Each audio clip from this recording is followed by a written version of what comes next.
Weche motende kod weche mag thieth en ni okumba manyien mar thieth maong'ere kaka SHIF ok bi chiwo kad matching ne jopiny kaka yande osebed ka ichiwo kod mano mar SHIF. Chakre dwe manyien mawinjo chak ti kod okumba no, jotuo biro mana chiwo nambagi mag opande kata keto yangruok kokalo e lith lwedo mondo omi giyud thieth.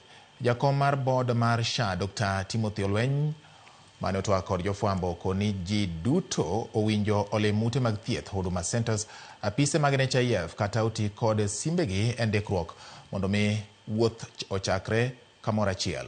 Rowere manie kind higni 25 kadhi nyime ma onge kod tich to owinjo ochul siling 300 e okumba manyien bende okwa mondo tim atima ndikruok.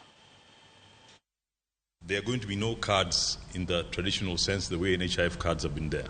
People are going to access service based on their IDs. There's going to be a SHA number which is also allocated. It's not necessary that you remember it. The main thing is the ID, and then in addition to that, of course, verification and validation via biometrics at the point of accessing service.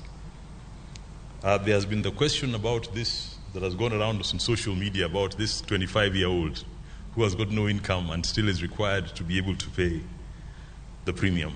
The fact is, by virtue of age, we are not going to allow somebody who's above 25 to be a dependent.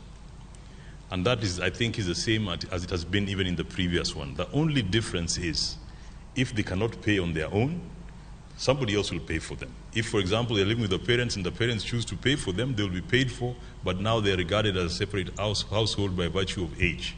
If for whatever reason they are not able to pay, then they are